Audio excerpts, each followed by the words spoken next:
Ó, tem um destaque do Metrópole aqui, diz o seguinte: inimigo do PT, Hugo Mota consulta ministros do STF sobre anistia. Olha, inimigo do PT, Borgo. Isso é nova, né? Hugo Mota, inimigo do PT, é demais.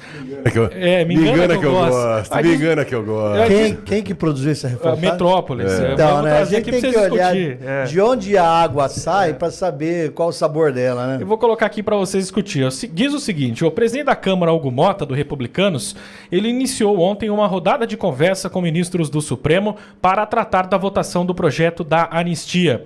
Agora rompido com o PT, Mota considera colocar o tema em pauta, mas quer construir um consenso para evitar atritos com o Supremo e com o Senado, sobretudo para não correr o risco de a casa vizinha rejeitar a proposta e expor os deputados a mais um desgaste político. Foram acionados os ministros Gilmar Mendes, Alexandre de Moraes e Flávio Dino. O relator Paulinho da Força também foi convocado a desembarcar em Brasília. Há duas leituras sobre o momento, e essa é a leitura do Metrópolis. A primeira é que o presidente do Senado, Davi Alcolumbre, do União Brasil, poderia receber votos contra Jorge Messias para o Supremo em troca de pautar a anistia. Olha onde está indo o negócio, hein?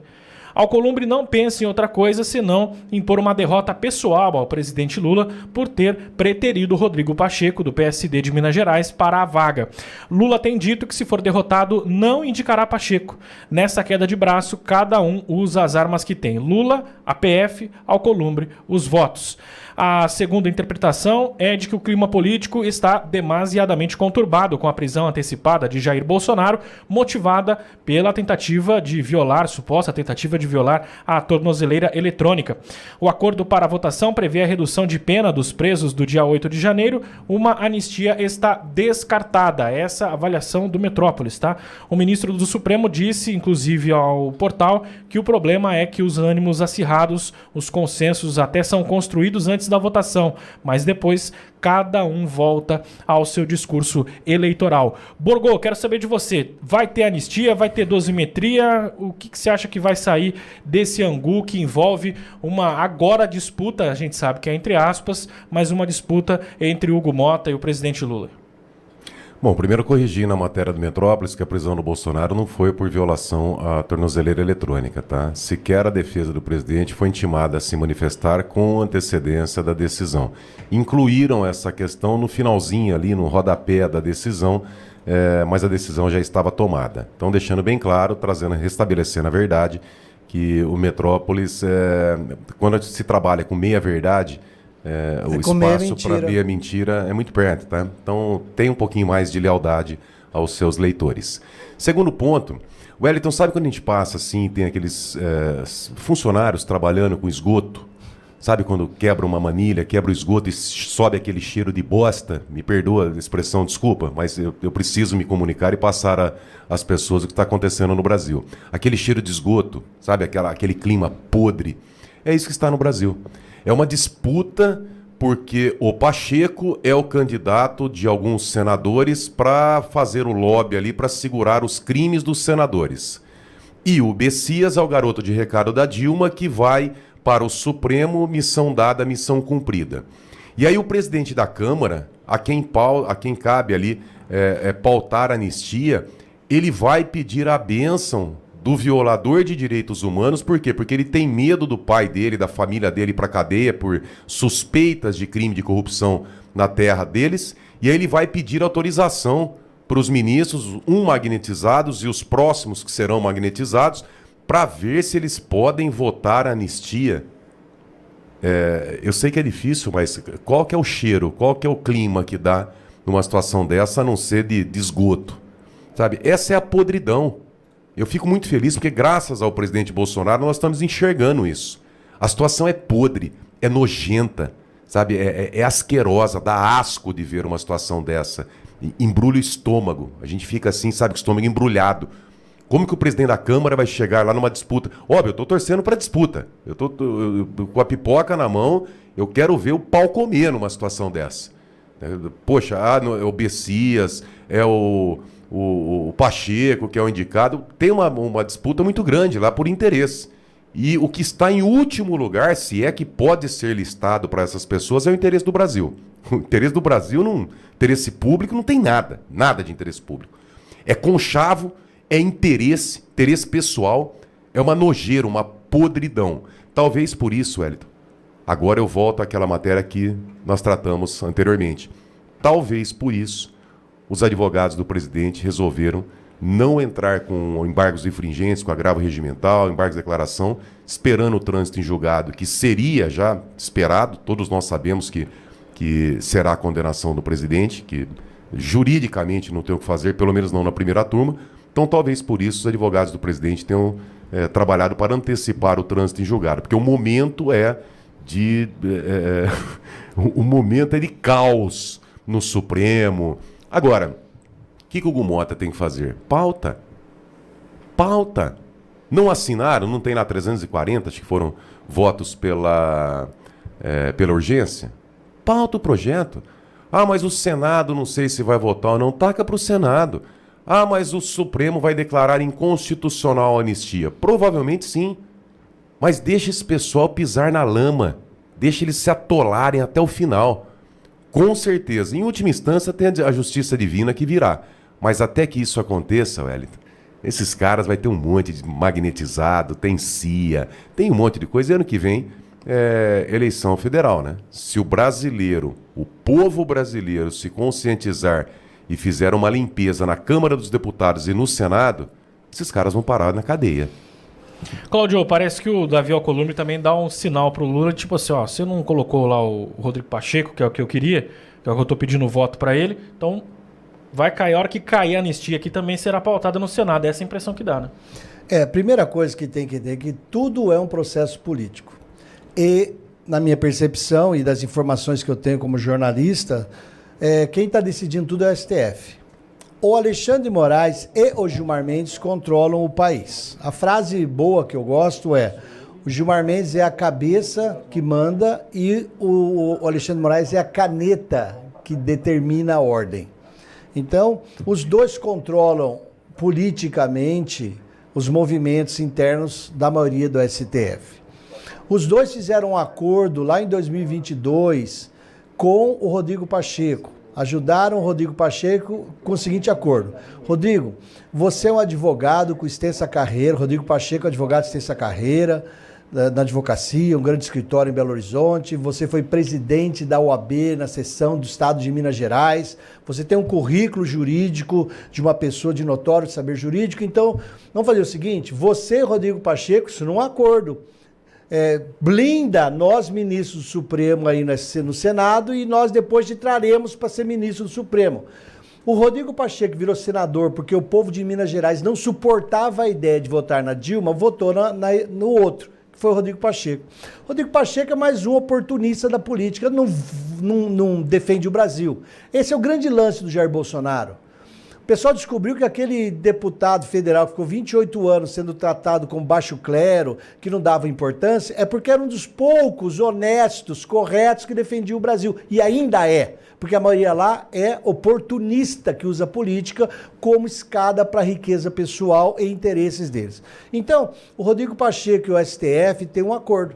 Nesse acordo, eu cantei a bola aqui nessa bancada há mais de 3 anos atrás, quando a gente analisou aqui com o Pitoli, como é que alguém tão importante como Rodrigo Pacheco consegue virar as costas para tamanha pressão social para pautar o impeachment, processo de impeachment de um ministro.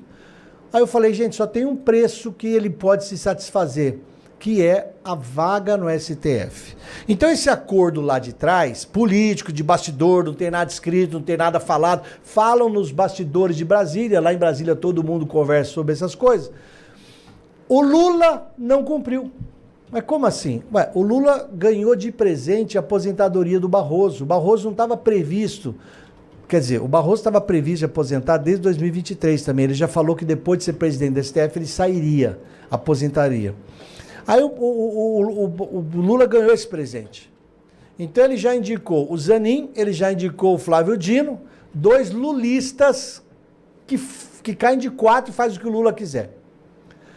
Ele tem uma terceira vaga. Nessa terceira vaga, os ministros da STF que fazem jantar, conversam, saem na imprensa, eles conversam com o Lula. Ó, indica o Pacheco. O Lula teve a seguinte lógica. Aí eu pergunto, vou usar o nosso querido Borga aqui de novo para ser entrevistado. Borgo, em abril de 2019... Não, abril de 2017... 2018, é isso, 2018. Achei aqui a data, porque você tenta procurar quando o presidente Lula entrou na cadeia em Curitiba, quando o presidente Lula passou a cumprir pena em Curitiba. O Google não mostra.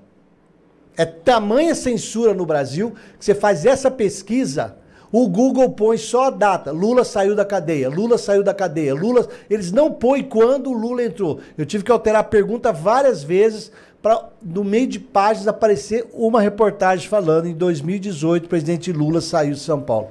Então, eu pergunto, 2018... 7 de abril de 2018. Eu pergunto para o Borgo, 2018, 7 de abril de 2018, o Alexandre de Moraes já era ministro do STF? 2018, sim. Já, então em 2017, né? Temer, né? Indicou ele. Temer, que os petistas chamam de golpista, né? Que é um presidente legítimo, né? O Lewandowski seria o rei do golpe, então, né? Porque ele que presidiu a sessão. Ele presidiu a sessão e liberou a Dilma, né? Então, o Alexandre de Moraes já era ministro do STF? Sim, em 2018. Gilmar Mendes era? Fazia mais de 15 anos. Né? Gente, Carmen Lúcia também era. Fachin também era. Barroso também era. Quando o Lula foi para a cadeia, esses ministros do STF apoiaram a ida do Lula para a cadeia. Votaram para o Lula ir para a cadeia. Lembre-se, brasileiros, você que é um petista que tem condições de suportar gente insuportável como nós defendendo a direita, você que é um petista ou um ligado a essa corrupção que está nos assistindo, eu sempre lembro vocês da esquerda. O STF manda tanto no Brasil que o STF pôs o Lula na cadeia. Foi o STF que teve, com o voto da Rosa Weber ainda. O Lula foi para a cadeia. Depois foi o STF que escolheu tirar o Lula da cadeia. Agora é o STF que escolhe pôr o Bolsonaro na cadeia. Vocês têm alguma dúvida de que ninguém manda no Brasil a não ser o STF? Eles põem na cadeia o presidente Lula, o presidente Bolsonaro, eles põem na cadeia quem eles querem, eles decidem todo o processo eleitoral, porque eles são o TSE, Tribunal Superior Eleitoral. Está entendendo que a democracia que a gente tem do voto acabou? É uma articulação e tem que ter pressão? Mas vamos voltar, porque eu estou tentando explicar isso daí. O Gilmar Mendes e o Moraes são a força ativa na política do STF. O Lula agora tem mais um nome para pôr. Já pôs Zanin, já pôs o Flávio Dino.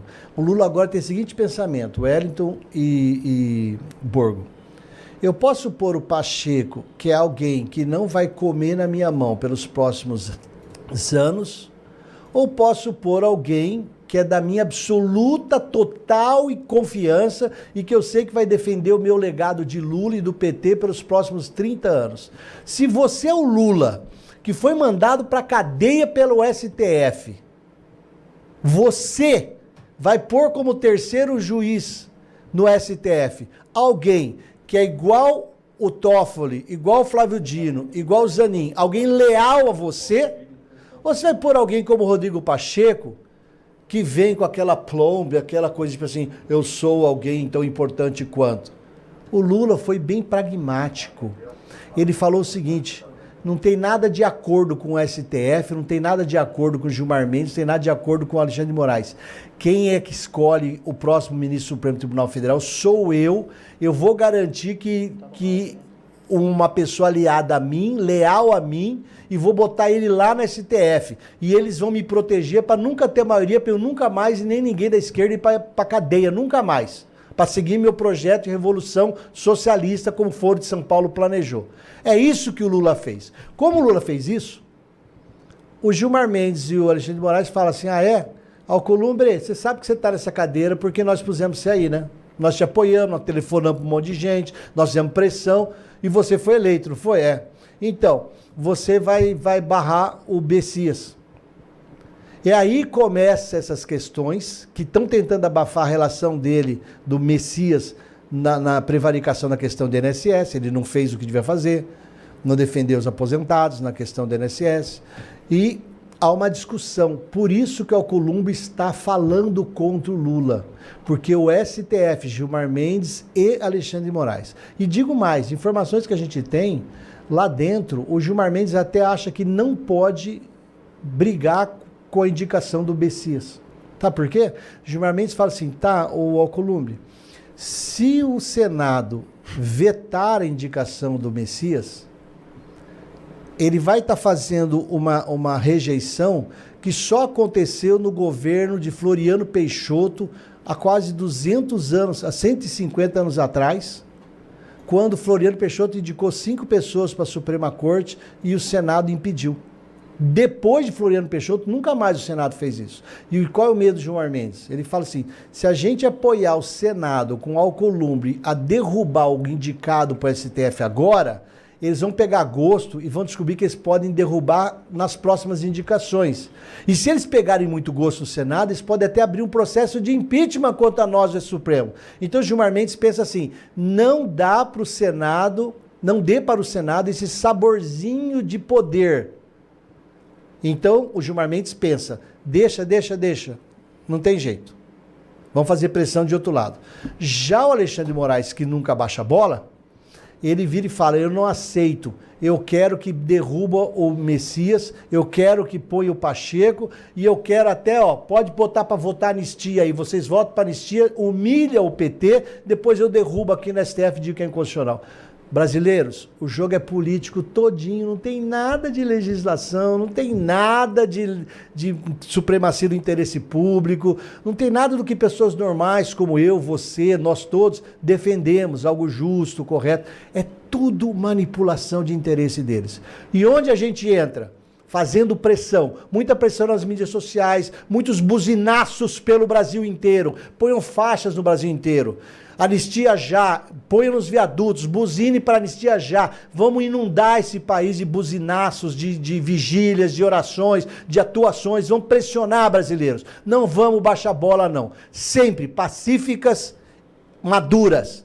Não deem brecha para esse pessoal que propõe coisa belicosa, porque eles querem, tem muito petista infiltrado em grupo de direita, tentando botar fogo na direita para ir muito mais gente na cadeia. Não confie na maldade dos petistas, ela é interminável. Façam buzinaços pelo país, façam vigílias pelo país, façam movimentos pacíficos de ordeiros pelo país. Só o demônio odeia oração. E quem é do demônio, que vá para o inferno.